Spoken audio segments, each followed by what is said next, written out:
Salut! C'est pas que ça m'enchante, mais vous me l'avez demandé maintes fois, je l'avais noté dans mon petit carnet bleu, voilà. Donc aujourd'hui on s'y colle. Mais d'abord vérifiez que vous n'avez pas été désabonné par la plateforme. D'ailleurs si c'est le cas, pensez bien sûr à vous réabonner si vous le souhaitez, mais surtout mettez un commentaire pour le mentionner. Parce que chez YouTube on me dit toujours que non, ça n'existe pas, et que vous vous trompez tous. Voilà. Et tiens, puisqu'on n'a pas encore commencé la vidéo, je rappelle que mon dernier roman, Easy a disparu, est disponible dans toutes les librairies. Voilà. Donc aujourd'hui je disais on s'y colle, les accélérateurs de particules. Qu'est-ce que c'est? Comment ça marche? À quoi ça sert? Et est-ce qu'on peut s'en servir pour réchauffer un plat cuisiné Picard? La réponse à cette dernière question est non.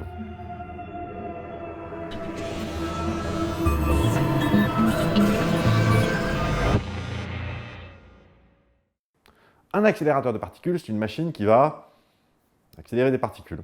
Bravo. Voilà. Alors, plus sérieusement, c'est une machine qui va transmettre de l'énergie à des particules pour les amener à des vitesses élevées. Oui, quand une particule qui a une masse frôle la vitesse de la lumière, on peut dire que la vitesse est élevée. Voilà. Et avant de parler des accélérateurs de particules, auxquels vous pensez, genre le LHC, on va déjà parler de ceux auxquels vous ne pensez pas, et qui ont des applications très concrètes dans le monde réel. Voilà, donc en quelque sorte, chapitre 1, les accélérateurs qui servent à quelque chose de concret. Dans le domaine de l'électronique, déjà, pour graver des circuits intégrés, on utilise des faisceaux d'électrons. Techniquement, ceux-ci sont accélérés dans un accélérateur de particules. Dans le domaine alimentaire, il y a des aliments qu'on conserve sous vide et qu'on stérilise par irradiation. On balance sur l'aliment des rayons ionisants qui vont déglinguer tout ce qui peut se trouver de micro-organismes type bactéries ou virus. Voilà, là, le rayon ionisant, à un moment donné, ça passe par un accélérateur de particules. Mais c'est pas un truc enterré qui fait 25 km de long, c'est une machine industrielle, c'est gros, mais c'est une taille raisonnable, on va dire. Dans le domaine de la médecine, alors là, il y a deux sous-domaines, globalement. Il y a d'une part le domaine de l'irradiation, allant de la radio au rayon X à la radiothérapie contre une tumeur cancéreuse. Donc on peut balancer des rayons X, mais aussi des rayons gamma, des protons, des ions, des électrons, enfin voilà. Et puis il y a l'autre sous-domaine, c'est celui de l'imagerie. Mais pas côté rayon X, même si j'imagine que j'aurais pu les ranger ici aussi. Donc voilà. Non, je pense plutôt à la fabrication de radioisotopes qui vont ensuite servir de traceurs, par exemple, pour une scintigraphie. Là, pareil, d'une manière ou d'une autre, il y a accélération de particules. En archéologie, on peut faire de la spectrométrie de masse par accélérateur pour dater un échantillon. Et là encore, accélération de particules. Et alors, qu'est-ce que ça veut dire, du coup, accélération de particules? Ou, mieux dit encore, comment on fait pour accélérer des particules? Le principe de base consiste à utiliser des champs électromagnétiques pour transmettre de l'énergie à des particules chargées électriquement. Et on parle de particules au sens large pour l'instant. Donc, bien sûr, les électrons et les protons, mais également, pourquoi pas, des ions, qui techniquement ne sont pas des particules. Et on va distinguer deux cas qui ont certainement un nom que j'ignore, mais on s'en fout, puisque le but, c'est que je raconte comment ça marche, et pas comment ça s'appelle. Je vais le dire après comment ça s'appelle, regardez vos slibards. C'est bon. Il y a d'un côté l'accélérateur qui va consister à élever l'énergie, par exemple, d'un électron, afin que celui-ci finisse par émettre, par exemple, un photon. Et il y a d'un autre côté l'accélérateur qui va consister à élever l'énergie, par exemple, d'un électron, afin que celui-ci vienne s'éclater contre quelque chose d'autre à très très grande vitesse. Et vous ne serez normalement pas surpris d'apprendre que dans ce second cas, on appelle ça un collisionneur. Son but dans la vie, c'est de produire des collisions. C'est un collisionneur. Et les autres, on les appelle pas des collisionneurs. D'ailleurs, on va commencer par s'attarder sur leur cas à eux. Un peu d'histoire de pas des collisionneurs, mais en vrai un peu aussi des collisionneurs. Est-ce que vous avez déjà entendu parler de Widerøe? Alors Widerøe, c'est une compagnie aérienne norvégienne créée en 1934 et c'est la plus grande compagnie aérienne régionale de Norvège. Quoi? Ah non, ok, non, pardon. Alors, Rolf Widerøe est un physicien norvégien né en 1902 qui va s'intéresser, comme beaucoup de physiciens de cette génération, à l'atome en général et à la radioactivité en particulier. En 1919, il apprend que Rutherford a réussi à désintégrer des noyaux d'azote en les bombardant avec des rayons alpha. Les rayons alpha, je rappelle, on en a déjà parlé, c'est un faisceau de noyaux d'hélium, donc c'est 2 protons, 2 neutrons. On en a parlé dans les vidéos sur l'atome, lien dans la description. Et d'ailleurs, en vrai, ça fait pas de mal si vous avez également vu ma vidéo sur le spin, lien dans la description. Une vidéo qui a été en partie tournée au synchrotron Soleil. Je dis ça comme ça, c'est juste une anecdote, aucun rapport avec ce dont on va parler bientôt. En 1919, donc, Rolf lit les travaux de Rutherford et se dit qu'il serait plus efficace pour casser des atomes de disposer non pas d'un faisceau de rayons alpha, mais peut-être d'un faisceau plus dense de particules bien plus énergiques. Il se dit notamment qu'avec le champ électrique adéquat, il devrait être possible de produire de tels faisceaux. Et donc il va partir en Allemagne, à Karlsruhe, à l'Institut technologique de Karlsruhe, en quelque sorte le KIT, si vous voulez, voilà, pour y poursuivre ses études de génie électrique. Et en 1925, il souhaite faire une thèse sur un accélérateur d'électrons basé sur le principe de transformateur électrique, et on ne va pas rentrer dans le détail, on va simplement noter que ça se fait dans le vide. Voilà. Et le gars qui est censé devenir son directeur de thèse, Wolfgang Gaide, par ailleurs inventeur de la pompe à diffusion qui permet de faire le vide que Rolf souhaite obtenir, ce gars lui dit que les électrons, pour atteindre l'énergie désirée, ils vont devoir parcourir un trajet méga long. Et que durant ce trajet, ils seront naturellement absorbés par les résidus de gaz, y compris même si on fait vraiment bien le vide, il en restera toujours un petit peu. Bref, il lui dit « Ton idée, c'est de la merde, ça marchera pas, bro, oublie. » Mais Rolf n'oublie pas et se tourne alors vers la France. Et précisément vers Walter Rogowski, un physicien allemand, et donc pas du tout français, mais qui est alors professeur de physique à l'Université technique d'Aix-la-Chapelle, le LIT si vous voulez, et il lui parle de son idée. Et le Rogowski, lui, il pense que c'est jouable. Et il l'invite donc à le rejoindre en France pour devenir son directeur de thèse. Alors, Rogowski, pour info, c'est un des spécialistes des tubes cathodiques et des oscilloscopes. Mais là, ce qui nous intéresse en première intention, c'est qu'il est spécialiste en tubes cathodiques. Oui, parce qu'un tube cathodique, on en a déjà parlé, mais sur le principe, un tube cathodique, c'est un canon à électrons avec des champs électriques qui accélèrent ces électrons. On en a parlé dans les vidéos sur l'atome, mais également dans le flash sur l'inventeur de la télévision. Bien dans la description, tout ça. Et donc Rolf, il va bosser à fabriquer son transformateur à faisceaux, mais il échouera à fabriquer une machine qui fonctionne. Parce que Gaide avait un peu raison, voilà. Même si Rolf attribue l'échec à un défaut de focalisation du faisceau, le fait est qu'après un simple tour, celui-ci frappe les parois de la machine, empêchant l'accélération désirée. Voilà. Et le petit nom de cette machine, on se le garde dans un coin de la tête, c'est Bétatron. Et oui, on dirait le nom d'un Transformer, de la franchise des Transformers, Optimus Prime, Megatron, tout ça. Rolf va alors modifier son idée de départ, de faire tourner son faisceau en rond avec des champs électriques pour l'accélérer, et va plutôt partir sur un truc non pas circulaire, mais linéaire cette fois-ci. Un accélérateur linéaire à résonance. Oui, parce que le gars a quand même une thèse à valider, et qu'on ne fait pas une thèse avec un truc qui ne marche pas. Oui, parce qu'une thèse, c'est beaucoup de boulot, c'est des années de travail. C'est pour ça que c'est difficile d'avoir ne serait-ce qu'une seule thèse. Alors vous imaginez, avoir plusieurs thèses, genre 3 thèses en 5 ans, ce serait... C'est comment dire ça. Donc Rolf change son fusil d'épaule et part sur un accélérateur linéaire qui consiste à en fait, reprendre le concept d'un autre gars, Gustav Ising, un chercheur suédois, qui avait théorisé le truc, mais pas expérimenté. C'est comme ça que ça marche souvent la physique. Vous avez des chercheurs qui théorisent des trucs, puis vous avez d'autres chercheurs qui expérimentent pour valider le truc. Genre, vous avez d'abord Sheldon, et ensuite Léonard, pour le dire simplement. Voilà. Et donc, on ne va pas détailler le principe du machin, mais Rolf arrive à accélérer des ions potassium et des ions sodium. Il dépose sa thèse en octobre 1927, et elle est publiée en décembre 1928, plus d'1 an plus tard. Voilà. Et il a tout de même la bonne idée, dans sa thèse, d'expliquer sa première machine, le Bétatron, et d'expliquer pourquoi ça n'a pas fonctionné, et ce qu'il aurait fallu faire selon lui pour que ça fonctionne. D'une certaine manière, on peut dire qu'il a théorisé son Bétatron. Vous sentez venir la suite ou pas? Ernest Orlando Lawrence, physicien américain né en 1901, vient d'être nommé professeur de physique à Berkeley en 1928 lorsqu'il découvre les travaux de Rolf Widerøe, et notamment la partie où ce dernier explique ce qu'il faudrait faire pour que son accélérateur circulaire fonctionne. Une brève analyse du problème montrait qu'un champ magnétique uniforme ferait l'affaire, que la vitesse angulaire des ions circulant dans le champ magnétique serait indépendante de leur énergie et qu'ils circuleraient alternativement dans les électrodes creuses en résonance avec un champ électrique oscillant à une certaine fréquence qui est maintenant connue comme la fréquence cyclotron. En 1930, Lawrence va faire son Léonard. Il va attraper un étudiant, Milton Stanley Livingston, il va lui dire « Hey, ça te dirait, on construit un cyclotron ?» Ce à quoi l'étudiant répond « Bah ouais », et puis il s'y met. Et Livingston va construire un petit cyclotron de genre 10 cm de diamètre, mais dans lequel il va réussir à accélérer des ions d'hydrogène moléculaire, de 2 atomes d'hydrogène qui ont perdu un électron, donc H2+, réussir donc à les accélérer à une énergie de 80 kV. Alors juste, les électronvolts, c'est une mesure de l'énergie. En gros, vous prenez un électron au repos, vous l'accélérez avec une différence de potentiel de 1 volt, son énergie cinétique, c'est un électronvolt.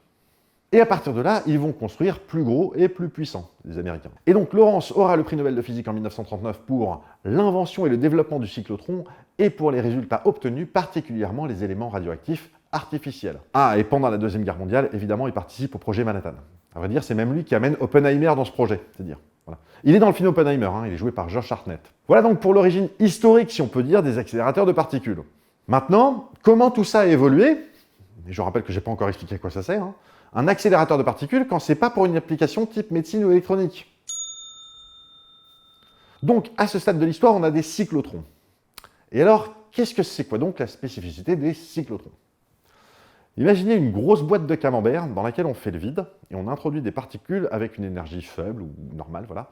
Et avec des électrodes et un système d'oscillation électrique à haute fréquence, on accélère ces particules, mais pas tout à fait de façon circulaire. En réalité, la trajectoire qui est donnée aux particules est une spirale qui part du centre et tourne de plus en plus largement vers le bord extérieur. Et au bout de la trajectoire, il y a une sortie, et puis là, ça part tout droit. Titre. Dernière particularité du cyclotron, la fréquence électrique est constante. Ce que disait Rolf, hein, rappelez-vous, c'était il y a 1 minute. Oscillante à une certaine fréquence qui est maintenant connue comme la fréquence cyclotron. La limite du cyclotron, c'est sa limite justement. Hein. On est limité par sa taille déjà, ce qui fait qu'on est également limité par l'énergie qu'on peut transmettre aux particules, de l'ordre du mégaélectronvolt en gros. Et enfin, dès qu'une particule est émise, vous n'avez pas le temps de comprendre ce qui s'est passé, qu'elle a accéléré, elle s'est barrée. Vous ne pouvez pas retenir cette particule. Vous la produisez. He's gone. Avez-vous déjà entendu parler du laboratoire Cavendish? Oui, je sais, il y a 0 transition, mais je sais où je vais, croyez-moi. Quoi, vous voulez une transition? Ok, je vais faire une transition. C'est mon métier, hein, vous inquiétez pas. En 1919, Widerøe lit les travaux de Rutherford, et c'est donc ça qui va finir par mener à la construction du premier cyclotron. Okay, et en 1925, il y a un autre scientifique qui va découvrir également les travaux de Rutherford en assistant à une conférence de ce dernier. Ce scientifique s'appelle Marcus Oliphant, il est australien, il décide durant la conférence qu'il travaillera pour Rutherford, ce qu'il finit par faire en 1927 au laboratoire Cavendish de l'université de Cambridge. Ça vous va comme transition? Le laboratoire Cavendish n'est pas spécialement important en soi dans l'histoire des accélérateurs de particules, hein, mais c'est un lieu relativement important. Beaucoup de choses s'y sont passées, notamment en 1932. Et ça vaut le coup de prendre quelques secondes de votre temps pour en parler. Dites-vous que c'est un peu comme une parenthèse, mais sans parenthèse. Déjà, le laboratoire Cavendish fait partie de l'université de Cambridge. Et normalement, sur cette chaîne, quand vous entendez Université de Cambridge, vous devez avoir un réflexe.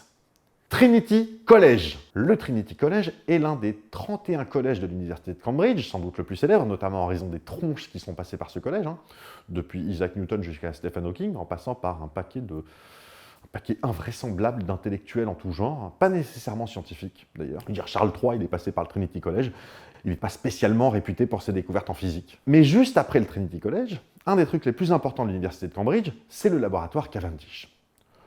Pour vous donner une idée, l'université de Cambridge, dans son ensemble, fondée en 1209, hein, on n'est pas sur un truc qui date d'avant-hier, l'université de Cambridge, dans son ensemble, c'est 118 prix Nobel et 11 médailles Fields.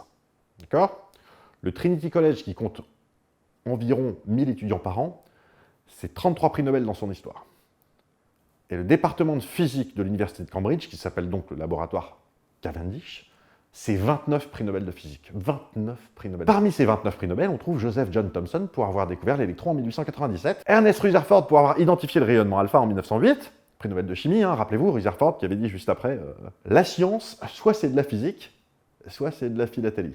Voilà, parce que c'était un connard, voilà, donc Rutherford qui donc a découvert le proton, hein, et après Thomson et Rutherford, autre prix Nobel en 1935 cette fois-ci, et en physique, James Chadwick pour avoir découvert le neutron. Donc, on est d'accord, hein, dans ce laboratoire, on a découvert l'électron, le proton et le neutron.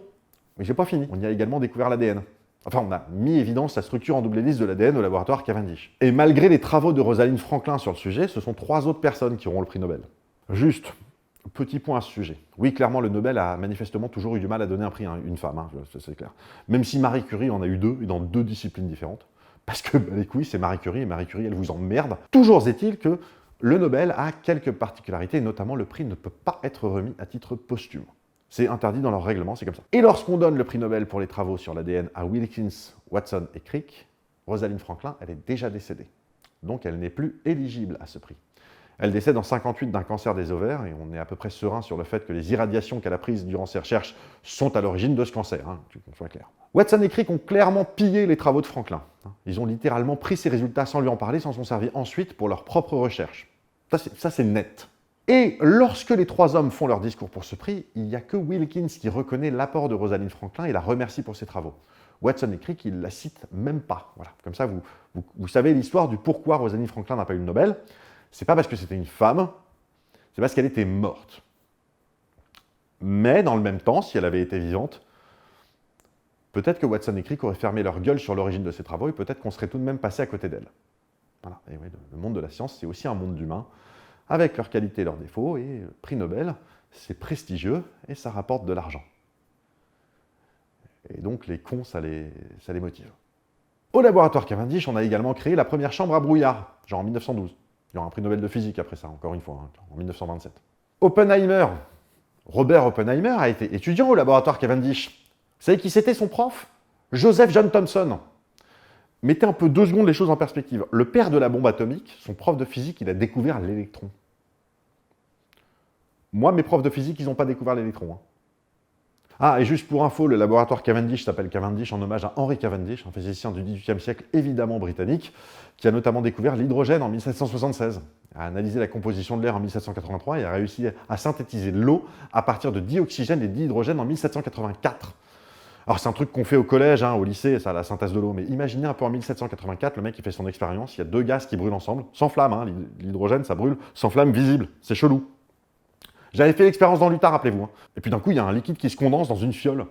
Dire en 1784, vous le buvez, vous, ce liquide?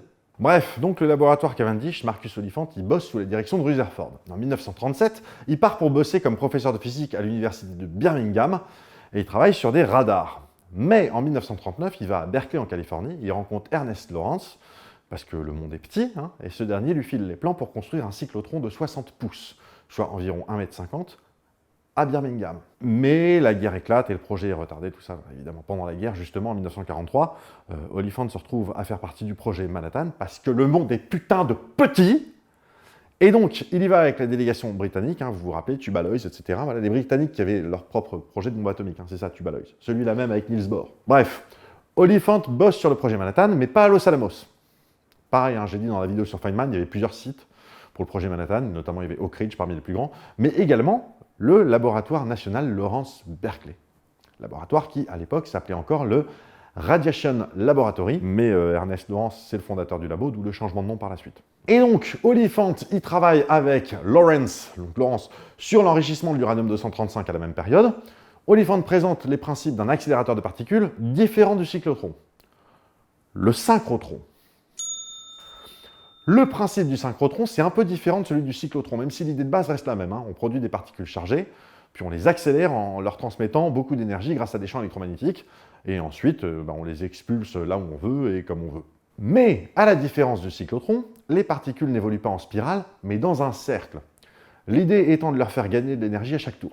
Et pour ça, la différence notable avec le cyclotron est que le champ magnétique n'est plus constant, mais variable. Pour info, le LHC, techniquement, c'est un synchrotron. C'est un collisionneur, mais c'est un synchrotron.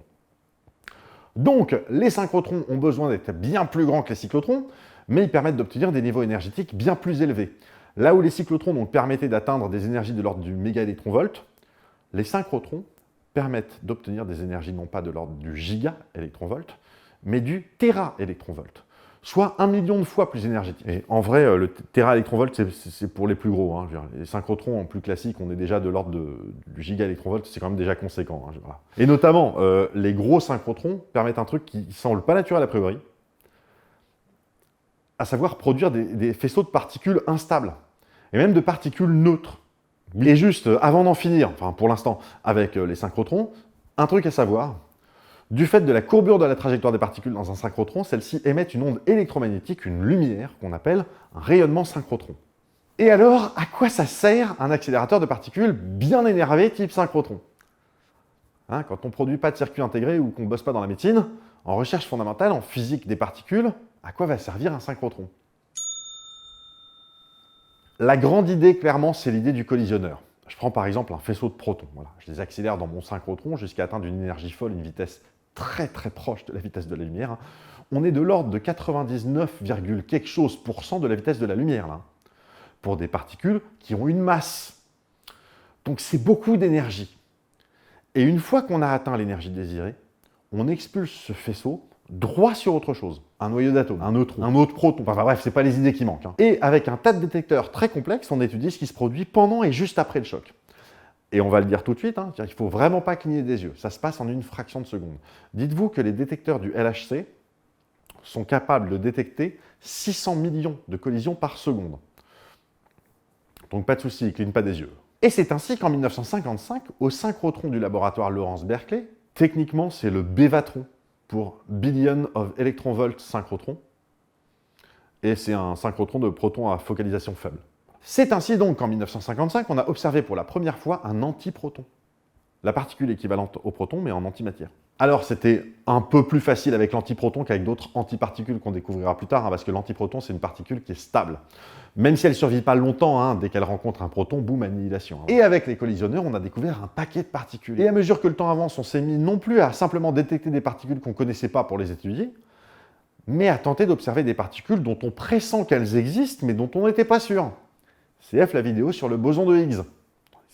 Mais donc, les collisionneurs ont permis de découvrir de façon non exhaustive, et pas nécessairement dans l'ordre, l'antiproton donc, le positron, qui est l'anti-électron, le neutrino, qui peut être créé dans un accélérateur de particules. On note également deux choses importantes. D'une part, un collisionneur balance des paquets de particules élémentaires, ou plus ou moins élémentaires. Vous vous rappelez qu'un proton, ce n'est pas vraiment une particule élémentaire. Ce que je veux dire, c'est qu'un collisionneur n'envoie pas des faisceaux d'ions lourds, par exemple. Ça existe, mais c'est un autre type d'accélérateur de particules. D'ailleurs, en France, on est plutôt balèze sur ces sujets d'accélération des ions lourds, notamment avec le GANIL, le Grand Accélérateur National d'Ions Lourds, ainsi qu'avec Spiral 2, le système de production d'ions radioactifs accélérés en ligne, qui, comme son nom l'indique, n'est pas un accélérateur circulaire, mais en ligne. Cocorico. Voilà. Dernier truc, et ensuite on s'intéresse un peu au Soleil. Non, pas celui-là. Voilà, celui-là. Dernier truc, donc le LHC s'appelle donc le LHC pour Large Hadron Collider, grand collisionneur de hadrons. Les hadrons, je le rappelle, ce sont des particules composites constituées de quarks, d'antiquarks et de gluons. Par exemple, les protons et les neutrons. Le synchrotron Soleil maintenant. Pourquoi parler de celui-là en particulier? Parce que je l'ai visité il y a quelques années, voilà, c'est la seule raison. Ma vidéo sur le spin a été en partie tournée dans les locaux du synchrotron Soleil, même si ça ne se voit pas du tout à l'image. Soleil, donc, c'est un acronyme pour Source optimisée de lumière d'énergie intermittente du LUR, sachant que LUR, c'est déjà l'acronyme de Laboratoire pour l'utilisation du rayonnement électromagnétique. C'est donc un synchrotron qui se trouve sur le plateau de Saclay, au cœur de l'immense campus de Paris-Saclay. Et quand je dis immense campus, je pèse mes mots. Le campus de Paris-Saclay regroupe les établissements suivants. Et je passe sur les laboratoires du CNRS ou du CEA, je parle uniquement des établissements d'études supérieures. Il y a évidemment l'Université Paris-Saclay, et ils sont demi-milliard de bâtiments. Il y a Centrale Supélec, il y a l'École normale supérieure de Paris-Saclay, autrefois on l'appelait ENS Cachan, Magistère de physique, Télécom Paris, Faculté des sciences, l'ENSTA Paris, l'ENSA et Paris, évidemment l'École Polytechnique. Enfin bref, il y a un bon paquet d'étudiants de prépa qui finissent par faire quelques années entre Palaiseau et Bure-sur-Yvette. Ok ? Donc, Soleil est un synchrotron qui se trouve là, voilà. Et vous vous rappelez quand je disais que dans un synchrotron, à cause de la courbure de la trajectoire, les particules émettaient un rayonnement, une lumière qu'on appelle rayonnement synchrotron? Eh bien, figurez-vous qu'avec un jeu de miroirs et de lentilles, on redirige ce rayonnement vers des lignes de sortie qu'on appelle des lignes de lumière. Et chaque ligne de lumière est un petit laboratoire qui va pouvoir effectuer des expériences grâce à ces rayonnements. Il peut s'agir de laboratoires de physique, de biologie, de chimie, de sciences, de la Terre. Voilà. Et les lignes de lumière au synchrotron Soleil, il y en a 29. Je ne vais pas toutes les nommer, mais je peux afficher leur petit nom ici. Je peux citer Disco, j'aime beaucoup le nom. Voilà, j'avais visité cette ligne, Disco. Je vous invite à visiter le site du synchrotron Soleil. J'ai mis le lien dans la description vers une page qui liste justement les lignes de lumière et qui explique pour chaque ligne ce qu'elle fait. C'est passionnant. Voilà. Et pourquoi pas un jour faire une vidéo sur une ou plusieurs lignes en particulier, non pas en visite perso comme j'ai pu le faire par le passé comme un égoïste, mais en faisant une vidéo pour la chaîne. Mais juste, pour un exemple, voilà, on va dire au pif, Hermès. La ligne Hermès est dédiée à la microscopie avec deux types de microscopie, l'une de type photon-photon et l'autre de type photon-électron. La différence entre les deux, vite fait, c'est que la première permet de sonder la matière en profondeur, tandis que la seconde reste en surface. Mais toutes deux, donc, exploitent l'imagerie en rayon X. J'entre pas plus que ça dans le détail, parce que sinon je vais juste citer le site en question, donc allez-y directement, c'est mieux. Voilà. Ou alors je risque de dire des conneries, voilà, et c'est moins mieux. Voilà, donc c'est tout pour cette vidéo. Ah oui, alors les synchrocyclotrons. Un synchrocyclotron, c'est une évolution du cyclotron. Vous vous rappelez, le cyclotron a un champ électromagnétique constant, sauf qu'en accélérant et en gagnant de l'énergie, les particules gagnent également de la masse inertielle. L'idée ici, c'est de diminuer progressivement le champ électromagnétique à mesure que les particules gagnent en masse quand elles approchent de la vitesse de la lumière. C'est une amélioration technique des cyclotrons qui, sinon, bah, ça reste des cyclotrons. Voilà. Mais ça permet en revanche d'atteindre des énergies non plus de l'ordre du méga-électronvolt, mais plutôt de la centaine de méga-électronvolts. Voilà. C'est bon ? Merci à toutes et à tous d'avoir maté cette vidéo jusqu'ici. J'espère qu'elle vous a plu. Les likes, les commentaires, les partages, tout ça. Bien sûr, abonnez-vous et activez la cloche. Et bien sûr, allez dans les paramètres de notification YouTube pour activer le fait que vous souhaitez que YouTube vous notifie lorsque vos abonnements mettent en ligne des nouvelles vidéos. Parce que sinon, la cloche, elle sert juste à rien. Profitez-en également pour décocher la case, alors je ne sais plus comment ça s'appelle précisément, mais en gros, c'est la case suggère-moi des vidéos qui marchent, même si j'en ai rien à foutre. Voilà. Donc l'option, c'est pas exactement ça, mais bon, vous allez lire le truc, vous allez trouver. Hein, voilà. On se retrouve dans 2 semaines pour une nouvelle vidéo, bande de gens, et d'ici là, restez curieux et prenez le temps de vous coiffer. Parce que vous le valez bien.